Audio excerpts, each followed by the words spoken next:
Hello, thank you for tuning in to the Love Freq. My name is Ange and I am the Love Doctor. And the reason why I am making this video today is because I am all about healing and wellness, healing our hearts, our minds, our bodies, and our spirits so that we can rise upon higher vibrations and spread love to the world. And in order to heal, we must come to a place of understanding, and that is understanding ourselves. And that all starts with self-love, which is the most important. Because how can you love someone else if you don't love yourself? Because how can you show them how to love you if you cannot love them? And it's all about just being in tune with who we are. And that goes for me too. Like, my mission is definitely to spread love, spread high vibrations, give out this gnosis, this knowledge. But I also understand that I still have so much to learn and so much to develop within myself to actually heal and become better. And so I was actually reading this book, and it's really good. It's called The Power of Love by Osho. And it's something in this struck something in my heart. It made me think, like, wow, I didn't realize what I didn't know until I knew it. I didn't know the word or the term until I read it, and I realized that I'm healing from it. And I was dealing with this issue, but I never attached a label to the issue. I was just trying to heal something that I really couldn't get a root to, but he put a word on it. And he was speaking about when he was in school, when he was in high school. He said he was a young kid in his class, and that he used to do speeches all the time. And people were always wondering, like, the teachers, professors often wondered, like, how was this kid speaking like this? He said, I never took any classes. I never read any books on oratory or speaking on what to do. He said, I was just being myself. And he's like, he often sees so many people, who get up there, who can speak naturally, but once they get to the podium, before the microphone, they forget how to speak because they're thinking about the rules, right? And people become afraid about what other people are going to think, like whether they can measure up to somebody else's expectations. And that's where people get scared of, like, public speaking, because you're too worried about what other people think and how other people expect of you. And he states that in somewhere, it's your inferiority complex that gives you trouble. Otherwise, it's just the same whether you're talking to one person or you're talking to 1 million people. Inferiority complex. Now, you really got to shed an aspect of your ego just to admit that you have some type of inferiority complex, because that takes a great strength to even come to that realization. And he said, if you are clean inside, having no wounds of inferiority, then who cares what people expect of you? You have never fulfilled anybody's expectations. You have been simply living your life according to your own insight, intuition, and intelligence. And that's the way it should be. A healthy human being will not have an inferiority complex. And he said the other side of the story is, if you don't have an inferiority complex, you will never try to be superior. So if you don't have an inferiority complex, you will never have to try to be superior above someone else. You would just be you. There's no need to be superior to somebody, dominating somebody, having the upper hand over somebody, controlling somebody. You would never be, he said, and he was funny, he said, you will never become a politician. He said, because you don't have a desire to control other people. And so he basically just goes on to saying that, which I think is fabulous. That is amazing, because it is something that goes on a lot in this world, this term inferiority complex, that people have, because they want to be the boss, they want to be the leader, I want to be the baddest, right? And because of that, it's something within them that feels inadequate to others, or something within them that feels that they need acceptance or some kind of validation from somebody else. And he said a healthy person has no desire to have power over others to prove himself, because there is no need. He's alive. He or she, he or she is breathing. He is doing his thing. That is enough proof. That is the signature. That's the stamp on it. That's all you need. And it's for nobody else. It's for you and you only, right? And that made me think about my own self and my own life. And up until this point. You know, growing up, as a young kid, I was the youngest. And so oftentimes the youngest, they like a lot of attention. But I don't think I really got all that attention. I don't know. And even if I did, so what? I lived a great childhood. It was I was protected, I was provided for, and we had everything that we needed.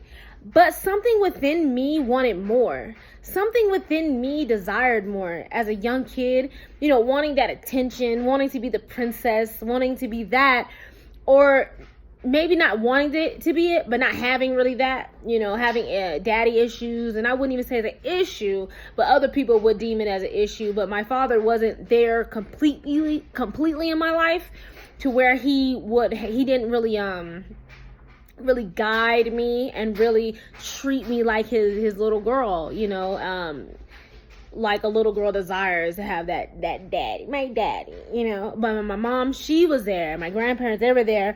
But she worked, she hustled, she grinded for her career, made it happen for us.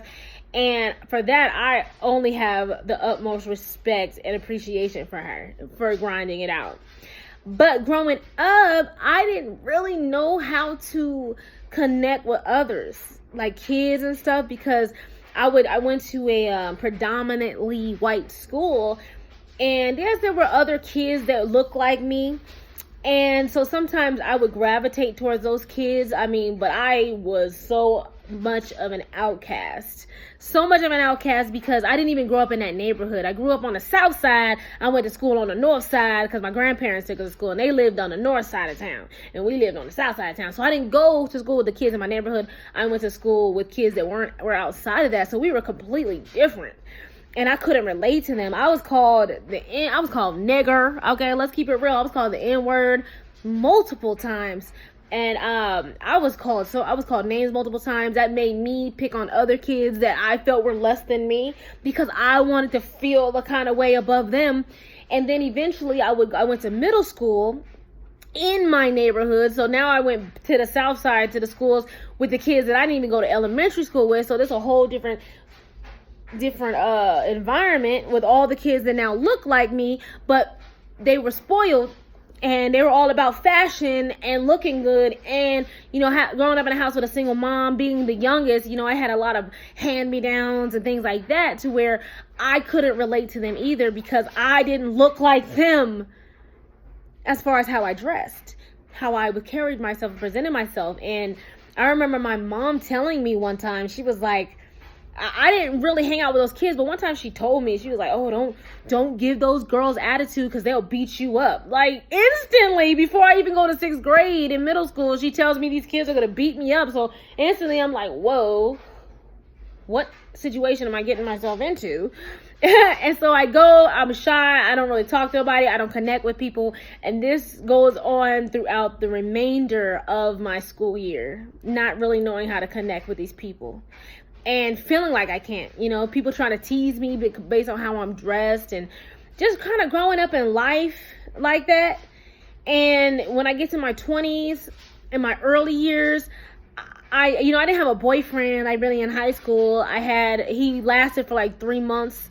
He ended up wanting to take another girl to homecoming. And I was like, why would you want to take another girl to homecoming? It's because I wasn't loose. I wasn't loose like that, you know what I'm saying? And at that time, little boys in their hormones, they want the girl that's a little loosey-goosey. And I wasn't her. I wasn't that girl. And so I didn't really have like that boyfriend experience when I was in high school. And so that led me to kind of grow up with this immaturity on how relationships went. I didn't know how the hell it worked at all. So that led me to go down this path to where it's like I would meet these guys.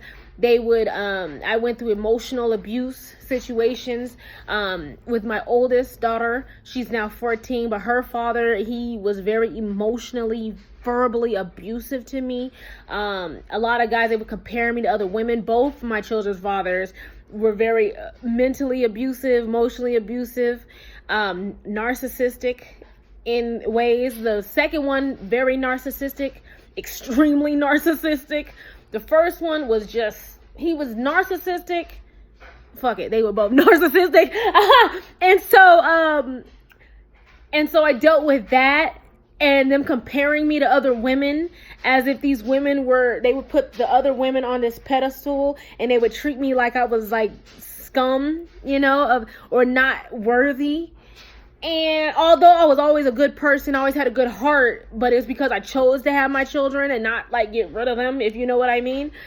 So they had this, I would attract these type of men into my life. And I eventually, of course, had this inferiority complex, and it led me to want to, I joined the military, and it was like, seemed like I just couldn't get careers or situations or things like that to where I could, be a boss or a leader. Like, it's like people didn't see me as a leader. Like I started my first blog, my first brand, and I was doing my thing, but it seems like I couldn't get people to really vibe with me on it. It was called It's the G. It was an entertainment blog. I was doing interviews, but it was like I was doing everything myself. People liked what I was doing, but it was still kind of like you could feel a resistance, and I don't know if it was because within my own self. But I never felt like I was on top of it. I was like, I never feel like I'm here. Like, I want to be just a leader. I want to be a boss. I want to have responsibilities. And it just seemed like I couldn't get to that level. There's something within me. These situations where I felt inferior. And I never saw it as that because the ego did not allow me to see it like that. Even up until recently, as I'm doing my dance fitness, career, I felt that kind of way too, because a lot of the people that are in dance fitness, they're living these wonderful lives, or so it seems. Let me not say too much, but no, it seems like they have it all together. They seem like have it all together. They got they got families. They're married. A lot of these women are married. They're doing well in life. Their husbands are doing well in life. They're living nicely, and I would see it from the outside, and I'm just like, I felt inferiority. I was like, but if I can be the best at it, though, if I can be the best instructor, yes, then I too can live a life of, and I'm trying to dominate, right? But it only led to suffering within myself, because that's a complex. and actually, it happened up until recently. These past couple of months, as I've been healing myself, as I've been balancing myself with the right herbs, and actually starting new ventures, and actually balancing with new hobbies ventures. So I'm not all about dance fitness. I'm now about dance fitness, my podcast. I'm also doing this, so I'm kind of keeping a balance in my life. I'm becoming a better mother. I moved into a better place to where I have more space and time for myself to really know myself and heal myself. And when I read that passage in a book, I was like, that is what I'm healing from. That is what I'm healing from. I am healing from an inferiority complex, because I always want to be someone that talks and wants to be listened to. Wants to be heard. But now I'm actually in a place now where I can say in my spirit, in my heart, that I'm not seeking anything outside of myself. Hold on, let me get my water. You know what I'm saying? I'm talking like that. But I'm not seeking anything outside of myself. I am just going to be the best me that I can be, and I'm going to do what I enjoy. So therefore, I love dance fitness. I have fun. And the dance fitness I do, what I started out with, my first love, my first boo, is Zumba. I love Zumba. Zumba is just passionate. It's fun. It's international music. So you're getting these Latin sounds, but you're also getting soca. You're getting India. You're getting Africa. You're getting all kinds of sounds, right, in Zumba. It's just so fun. You're learning about different cultures. It's amazing, right? But now I got this new one. It's called Mixed Fit. So Mixed Fit is it's like radio versions. It's more high intense, but I can put a little bit more of my swag and my intense energy, because I am very intense with my energy, right? And so I can do more of my dance fitness in that way, and I love both of them. And now I'm coming down to a place where I'm like, you know what? I just enjoy doing it. I enjoy teaching it. I enjoy having fun, because I love the art of it. And that's why I'm a student too. Like, I like taking classes. So I get all excited, got my throat all feeling a kind of way right now. But but it's true. Like, I just enjoy it now. And now I really enjoy podcasting. Like everything that I've ever done in life besides working 9 to 5s, I enjoy doing.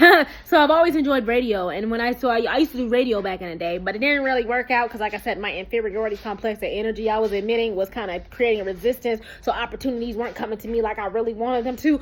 But now I am at a place where I have my podcast, the Love Freq podcast, where we talk about the things that I like, so I know other people will like. I've studied higher manifestations and vibrations, and I just like to talk about it. So if anyone can feel value off of this information, such as the power of love by Osho in this video, and talking about certain terms such as the inferiority complex and all of that stuff, and healing from all of our shadow selves, right? Anyways, so I'm finally at a point where I just want to enjoy. I am enjoying life. And I am enjoying life because I like to be to myself, honey. I don't need to be around a lot of people. Like, honestly, I recharge within. So that really honestly makes me an introvert. I'm an introvert, but I am someone that can also talk to millions of people because I know when to be extroverted, because it's all about balance. And that gives me another point that I want to make. I was watching a video, Sadhguru, I don't even know if I say his name right, but he's a guru. He's like this Indian sage, and he wears like this turban, big long white beard, and he's just so freaking wise and cool. And so he was talking about this this term Mukti, Mukti, and what Mukti means is freedom. And I mean like total freedom. And that means like in the mind, in the body, to where it's like you don't need anything outside of you because everything within inside of you is giving you the joy, the peace, the happiness, the balance that you need. There was a video where a guy asked him, he was basically asking what does that mean? And he was like, well, Mukti, he was like, do you like, coffee in the morning? The guy was like, yeah. He was like, well, Mukti is to where you can wake up in the morning and you have that same type of energy that you get from coffee, that same boost, without having coffee. So you just wake up in the morning and it's already within you and it's already there. That total freedom of happiness without needing anything to define your happiness. You're just happy because that's what you are. And that is what I want to get to with the love frequency, the Love Freq. We want to be in a state of vibration of total happiness, total bliss, away from any external things that are going to affect our happiness.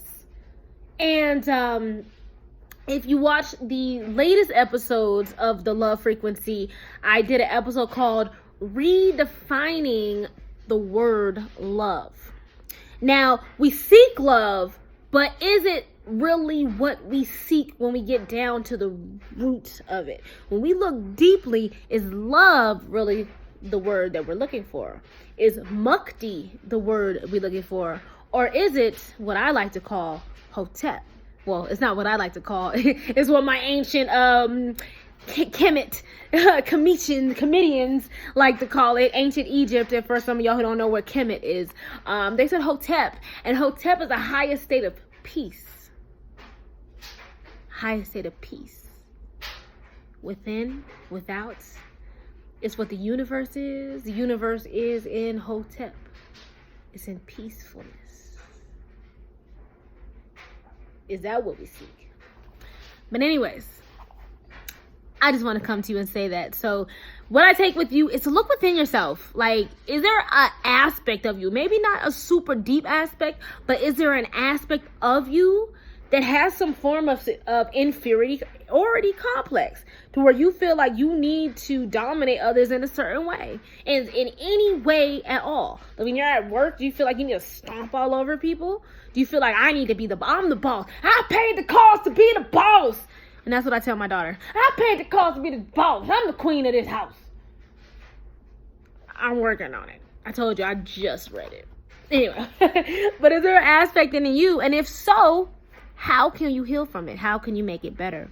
And I'm going to look within myself as well. And remember, Mukti, total freedom. Look it up, study it, meditate on it, and I'll talk to you later. This is Ange, the Love Freq. And check out the podcast every Monday, Wednesday, and Friday at thelovefreq.com. Make sure you sign up for some text messages services at LOVEFREQ. Text that to 81010. That's 81010. And I'll talk to you soon.